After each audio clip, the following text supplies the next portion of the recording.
बिस्मिल्लाहिर्रहमानिर्रहीम। अस्सलाम वालेकुम। आज 25 अगस्त है और दिन है एतवार का। कल अहम इजलास तलब कर लिया गया है, यानी कौमी असम्बली का इजलास तलब किया गया है। उसके बाद सेनेट का इजलास है अगले दिन, और उसके बाद ये बताया जा रहा है कि जो जॉइंट सेशन है वो भी तलब कर लिया गया है या तलब किया जा रहा है।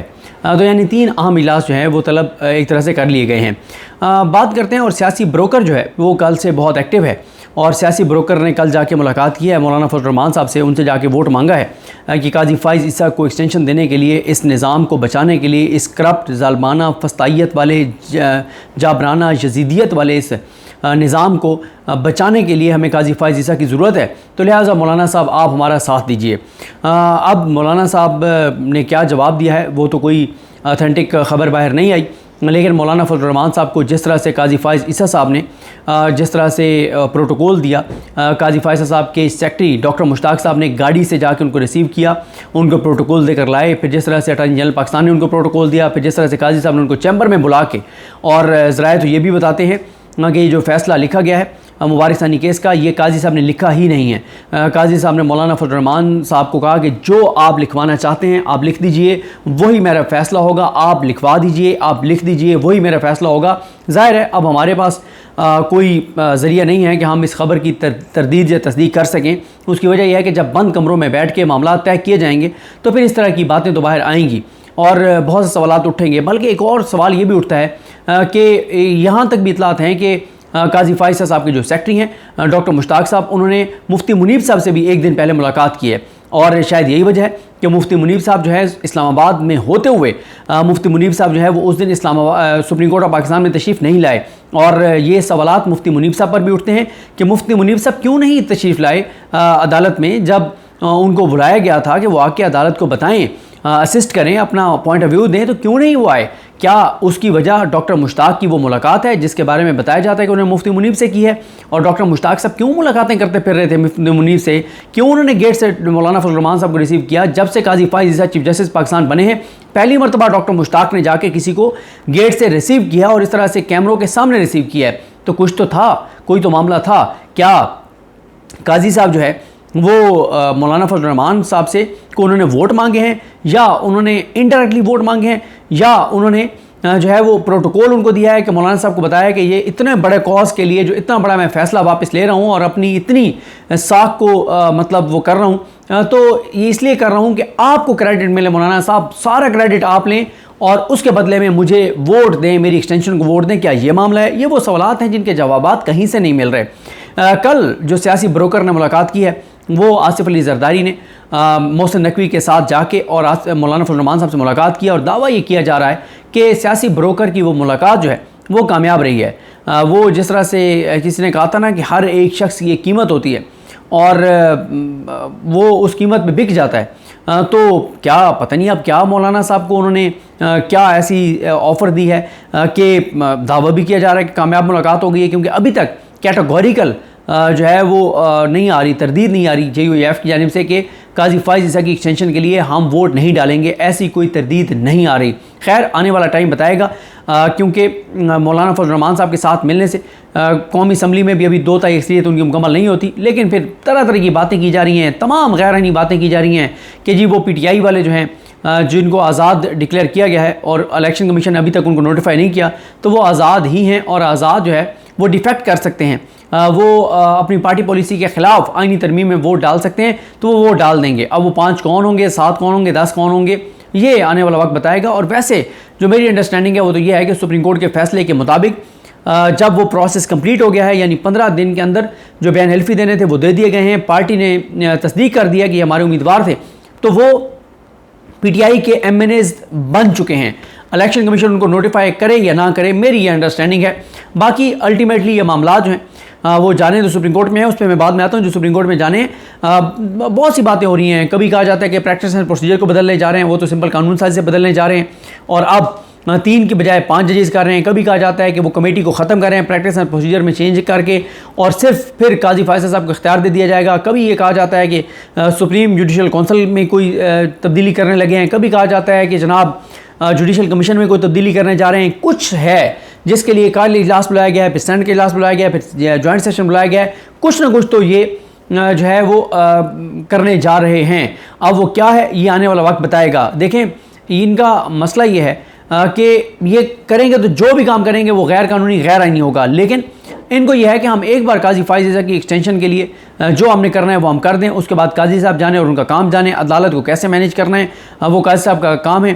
क्योंकि इस वक्त जो नंबर गेम है, जो इमरान रियाज खान साहब ने भी बताई है, उन्होंने दुरुस्त बताई है कि इस वक्त नंबर गेम यह है कि 10-8-1 10 जजेस जो हैं वो इस 8 जजेस के फैसले के मुताबिक, जो 8 जजेस ने फैसला दिया है इसके मुताबिक, और याही अफरीदी साहब को भी इसी साइड पे रखें, मलिक शहजाद साहब को भी इसी साइड पे रखें, तो 10 ये जजेस बनते हैं।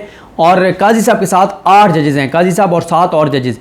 एक जज जो है वो उसका कोई पता नहीं, वो इधर जाता है या उधर जाता है। तो काजी साहब को बज़ाहिर 2 वोट चाहिए सिर्फ, अगर वो फुल कोर्ट बनाते हैं 19 रुकनी तो 10 उनको वोट चाहिए, तो उनको 2 वोट जो है वो काजी साहब को और चाहिए। और इस तरह से वो जो भी नून लीग करेगी गैर आईनी काम, गैर कानूनी काम पार्लियामेंट से, उसको काजी साहब जो है वो उसकी तौसीक कर देंगे कि इन्होंने बिल्कुल दुरुस्त किया है, और इस तरह से वो एक्सटेंशन लेने में कामयाब हो जाएंगे।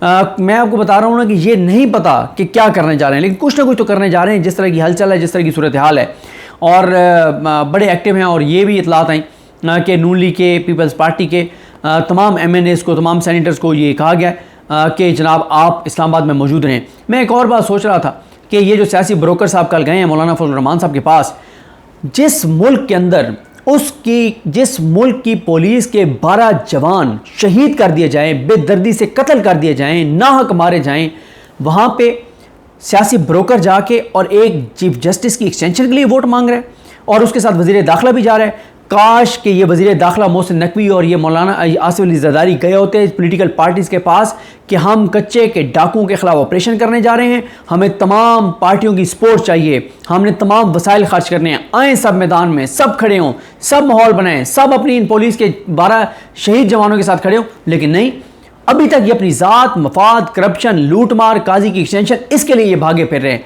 मसला ये है कि इस मुल्क के अंदर जब तक 8 फरवरी के इंतखाबात के नतीजे में, 8 नहीं 9 फरवरी के इंतखाबात के नतीजे में, 8 फरवरी के इंतखाबात हो गए थे, ये 9 फरवरी को जो कुछ किया गया है, जब तक 9 फरवरी के नतीजे में मुसल्लत किए गए ये चोर, डाकू और लुटेरे इस मुल्क पर रहेंगे, इस मुल्क के अंदर मजीद तबाही और बर्बादी को कोई नहीं रोक सकता। इकॉनमी की तबाही होती है, आम आदमी इफेक्ट होता है, इंडस्ट्री बंद होती है, आम आदमी इफेक्ट होता है, कारखाने बंद होते हैं, आम आदमी इफेक्ट होता है, बिजली के बिल पूरा पाकिस्तान मुतासर होता है, हर चीज महंगाई पूरा पाकिस्तान मुतासर होता है। हेल्थ केयर उन्होंने बंद किया, पूरा पाकिस्तान जो है वो उसे, पूरा पाकिस्तान ही, पंजाब उससे मुतासर है, KPK में तो शुरू हो गया है, वफाक में बंद हो गया है, जो जो चीज़ है, एहसास प्रोग्राम बंद हुआ है, गरीब रुल गया है।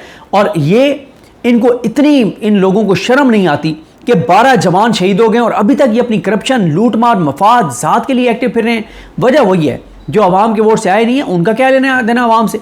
इनको भी पता है कि जो 12 पुलिस के जवान शहीद हुए हैं उनमें से अक्सरियत की फैमिली ने वोट इनको नहीं दिया होगा, तो इनका क्या लेना देना उनके साथ। और वो मैडम चीफ मिनिस्टर साहब को देखें, ड्रामे, अदाकारी, वही फोटो सेशन, कोई खुदा का खौफ करें। और फिर वो पता नहीं, मैंने कहीं खबर पढ़ी है, मैं ट्रैवल कर रहा था, मैं प्रॉपर उसको नहीं देख सका, कोई खबर मैंने कहीं चलते हुए देखी कि वो जो इन पुलिस पे हमला करने वाले थे उनको मार दिया गया। कैसे?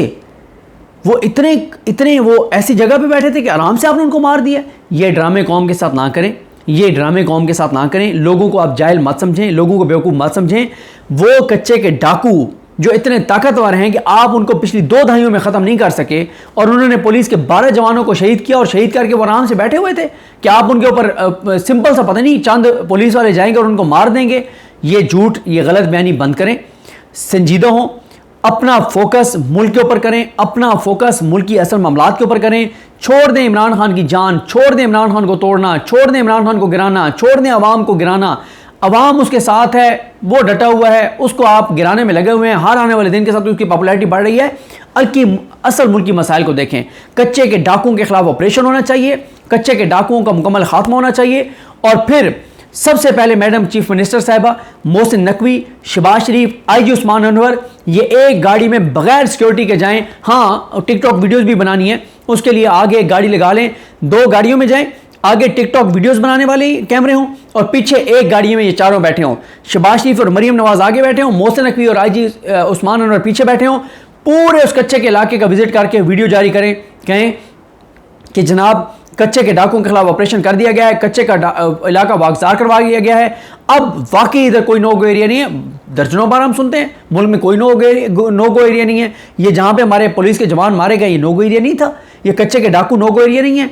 भाई आप जाके दिखाएं, आप दावत दें ना, आए जी पूरा मीडिया है, हम लोग आगे जा रहे हैं, आए आपको दिखाते हैं कोई नो गो एरिया नहीं है। कच्चे के डाकू अभी भी वीडियो जारी कर रहे हैं और ये इधर से दावा कर रहे हैं हमने कच्चे के डाकुओं के कातलों को, वो जो पुलिस के शहीदों के कातिल जो है उनको मार दिया। ऐसे ना करें, आप खुदा का वास्ता है आपको, आप अपनी करप्शन, लूट मार, ज़ात, मफाद, जिद, अना, इसको एक तरफ रखें और मुल्क का सोचें और ये कच्चे के डाकुओं का खात्मा करें और काजी की एक्सटेंशन और अपनी ज़ात, मफाद, करप्शन, लूट मार, इनसे बाहर निकलें और मुल्क का सोचें।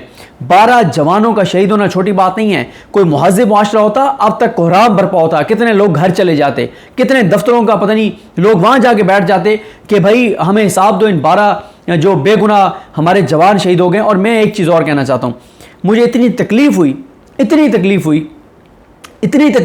कि जब मैंने इन पुलिस के जवानों के शहीदों के हक़ में बात की, मुझे इतने मैसेजेस आए ट्विटर के ऊपर, इतने कमेंट्स आए कि क्यों इस पुलिस को सपोर्ट कर रहे हो, क्यों इस पुलिस को सपोर्ट कर रहे हो जिस पुलिस ने इतना जुल्म किया है। ऐसे ना करें। जो 12 जवान शहीद हो गए हैं वो इस मुल्क के लिए शहीद हुए हैं, वो ज़ाहिर है लोगों की हिफाजत के लिए सारा कुछ कर रहे थे, इन कच्चे के डाकुओं का खात्मा कर रहे थे। उनको कुछ ना कहें, उनको कहें जो इस पुलिस को इस्तेमाल करते हैं, ये चोर, डाकू और लुटेरे जो इस पुलिस को इस्तेमाल करते हैं। और ये आईजी पंजाब जिम्मेदार है, मोहसिन नकवी जिम्मेदार है, मरियम नवाज जिम्मेदार है, शहबाज शरीफ जिम्मेदार है इनकी शहादत का, और पुलिस की इस नफरत का वो लोग जिम्मेदार हैं जो पुलिस को निहत्ते लोगों के खिलाफ इस्तेमाल करते हैं और पुलिस को चार दीवारी के तकद्दुस पामाल करवाते हैं। और पुलिस वालों को इतना ज़रूर देखना चाहिए कि आप खड़े होकर अपने अफसरान के सामने बोलना शुरू करें। आप लोगों के साथ जो कुछ बहावलनगर में हुआ, लोगों ने आपको सपोर्ट नहीं किया। अब यहां तक नौबत आ गई है और जो तकलीफ दे है, जिसकी मैं मजम्मत करता हूं कि 12 जवान शहीद हो गए और लोग मुझे कह रहे हैं तुम क्यों उनको सपोर्ट कर रहे हो, ये पुलिस वाले तो जुल्म करते हैं अवाम के ऊपर। ऐसे ना करें, ये हमारे जवान थे, ये मुल्क के लिए कुर्बान हुए हैं। इनकी एक जवान का मुझे किसी ने कमेंट किया हुआ, हारिस साहब ने फेसबुक पे कमेंट किया हुआ था, मैं उनसे तफसीलात लूँगा। इनमें से एक जवान था जिसकी 6 माह पहले शादी हुई थी। इस तरह के नौजवान थे, यंग हमारे सिपाही थे जो शहीद हो गए इस मुल्क पे, इस वतन पे, इस धरती पे। उनका कोई कसूर नहीं है, कसूर उन लोगों का है जो इस फोर्स को इस्तेमाल करते हैं, और फिर ज़रूरी नहीं कि इन 12 में से कोई ऐसे हों जिन्होंने चार दीवारी के तकद्दुस पर माल किया हो। ये चंद काली भेड़ें होती हैं जिनकी वजह से बदनाम पूरा इदारा हो जाता है। और पुलिस के वो लोग जो आइन के साथ खड़े हैं, जो अपने मुल्क के साथ खड़े हैं, अपने लोगों के साथ खड़े हैं, वो इन लोगों को शर्म दिलाया करें। इन लोगों को, इन बेशर्मों को शर्म दिलाया करें जो चार दीवारी के तकद्दुस पर माल करते हैं और लोगों की औरतों को जाके गिरबान से हाथ डालते हैं। इन्हीं बेशर्मों की वजह से आज पूरी पुलिस फोर्स से लोग नफरत करते हैं। और हम पुलिस के शहीदों की बात करते हैं तो लोग हमें गालियां देते हैं, लोग हमारे खिलाफ बात करते हैं कि तुम इनके हक में क्यों बात करते हो। ये नौबत आ गई है, पुलिस के लिए सोचने का मरला है। पुलिस वालों को मैं कहता हूं थोड़ा सा बैठ के अपने गिरबान में झांकें कि आप लोगों के, ये उन लोगों के लिए कह रहा हूं जो काली भेड़ें हैं, कि इन चंद काली भेड़ों, मुट्ठी भर काली भेड़ों की वजह से पूरी फोर्स के साथ लोग नफरत करते हैं। मैं लोगों को ये कहता हूं मत नफरत किया करें, एक बार मोहब्बत तो दे के देखें, जाके इज्जत से बात तो करके देखें। सारे तो जो है ना वो घटिया, कमीने और नीच तो नहीं होंगे ना, सारे तो नहीं होंगे। जब आप मोहब्बत देंगे, जाके कहेंगे उनको, दोनों हाथों से जाके मिले, एहतराम दें, उन्हें कहें आपने ये वर्दी पहनी हुई है, आपने हमारे तहफ़्फ़ुज़ की पहनी हुई है, आप हमारी हिफाजत के लिए चौकों पे, चौराहों पे, नाकों पे खड़े होते हैं, अपनी ज़िंदगियाँ स्टेक में लगाते हैं, अपने बच्चों की फ़िक्र नहीं करते कि उनका क्या बनेगा। आप हमारे लिए खड़े होते हैं, हम आपका एहतराम करते हैं, हम आपसे मोहब्बत करते हैं, लेकिन हम आपके लिए दुआ भी करते हैं, हम आपको सपोर्ट भी करते हैं। लेकिन वहीं पर यह भी रिक्वेस्ट करते हैं कि जब आपके ये जो SHOs होते हैं और आपके जो DPOs होते हैं, जो करप्ट हैं, सारे नहीं, जो करप्ट हैं, जब वो अपने ओहदों के लिए, अपनी करप्शन के लिए, अपने पैसे के लिए, ये हुक्मरानों के तलबे चाटने के लिए और उनकी शाह से ज़्यादा शाह की वफादारी के लिए आपको लोगों के घरों में घुसने का कहते हैं, तो प्लीज़ ना घुसा करें लोगों के घरों में, लोगों की ख़वातीन के साथ ना किया करें। आपकी भी माएँ हैं, आपकी भी बहनें हैं, आपकी भी बेटियाँ हैं, कानून के मुताबिक चला करें। ये बात करके तो देखें, 1 महीना ये कंपेन तो चला के देखें। जो पुलिस वाला नाके पे खड़ा है, कभी जाके उसको कोई फूल तो पेश करके देखें। मैं अक्सर दोस्तों के साथ जाता हूँ तो नाके आजकल हर जगह लगे हुए हैं, मैं जाता हूँ दोस्तों के साथ तो वो जैसे नाके पे रोकते हैं फ़ौरन वो करने लग जाते हैं कि हम मीडिया से, हम ये हैं, हम वो हैं। मैं उन्हें कहता हूँ यार क्यों ये मतलब, और गुस्से होने लग जाते हैं पुलिस वाले के ना, गाड़ी साइड पे लगाएं, गाड़ी की तलाशी दें और नीचे आ जाएं, आपको चेक करना है। आगे से मतलब आपे से बाहर हो जाते हैं, हम मीडिया वाले हैं, ये हमारा कार्ड है, ये वो। मैं हमेशा उन्हें कहता हूँ, बात सुनो, ये जो जवान खड़े हैं नाके के ऊपर, इनकी भी बहनें हैं, इनकी भी माएँ हैं, इनके भी बच्चे हैं, इनकी भी बीवियाँ हैं। अपनी जान हथेली पे रख के, कोई खुद कोई जैकेट वाला आ सकता है, कोई दहशतगर्द आ सकता है, वो खुदा न खास्ता इनकी जान ले सकता है। अगर ये हमें चेक कर रहे हैं तो ये हमें चेक कर रहे हैं कि ओवरऑल पूरे मुआशरे को सिक्योर करने के लिए, पूरे मुल्क को सिक्योर करने के लिए इनका एहतराम किया करें, इनके साथ वो ना किया करें। हाँ, मैं कह रहा हूँ, क्या मीडिया में काली भेड़ें नहीं है? क्या जुडिशरी में काली भेड़ें नहीं है? क्या FIA में काली भेड़ें नहीं है? क्या FBR में काली भेड़ें नहीं है? क्या पार्लियामेंट में काली भेड़ें नहीं है? क्या पॉलिटिकल पार्टीज़ में काली भेड़ें नहीं है? हर जगह हम बाहिसत मुआशरा हमारे मसाइल हैं, तो हर शोबे में ऐसे मामलात हैं। लिहाजा ये पुलिस के जवान, इनकी फैमिलीज़ को सलाम, इन जवानों को सलाम। ये शहीद हैं, इनकी कुर्बानी अल्लाह ताला के यहाँ कबूल है। लेकिन मसला है इन हुक्मरानों का, इन फॉर्म 47 वालों का, जो अभी भी इन पुलिस वाले 12 शहादतों के बाद भी कच्चे के डाकुओं के खिलाफ ऑपरेशन और मुल्क में अमन के लिए इकदाम करने की बजाय और इस चीज़ पे करने की बजाय आज भी दर बदर ये सियासी ब्रोकर फिर रहा है कि वोट दो, हमने काजी को एक्सटेंशन देनी है ताकि हमारा मफाद, हमारा इक़्तिदार, हमारी पैसा, हमारी दौलत ये रहे।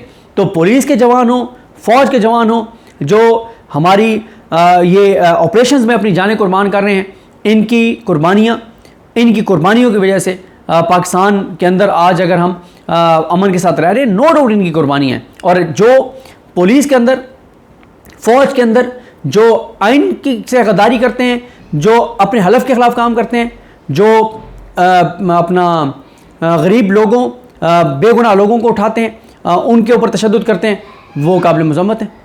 उनको किसी तौर पे सपोर्ट नहीं किया जा सकता। उनकी हम मज़म्मत करते हैं, उनके ख़िलाफ़ बात करते हैं, लेकिन जो मुल्क के लिए लड़ते हैं उनकी कुर्बानियाँ सर आँखों पर, उनके ख़ानदानों के हम मकरूज़ हैं। तो इसलिए थोड़ा सा फ़र्क किया करें और चीज़ों को थोड़ा सा बेहतर करने की तरफ जाएं। मुझे अपनी दुआ में याद रखें। सॉरी, बात कहीं और निकल गई थी, लेकिन ये इम्पॉर्टेंट है दिन, जो अगले 3-4 दिन है। देखते हैं बहरहाल जी कौन सी कानून साजी होती है, कौन सी आइनी तरमीम पेश होती है। इनको कहा जा रहा है जी जितने नंबर्स मौजूद हैं उसकी 2 तिहाई के साथ आइनी तरमीम कर दें। ये गैर आइनी होगा, ये अदालतों में चैलेंज होगा। देखते हैं जी किस तरफ चीज़ें जाती हैं। मुझे अपनी दुआ में याद रखें। अल्लाह करीम हम सब का हामी नासर हो। अल्लाह हाफ़िज़।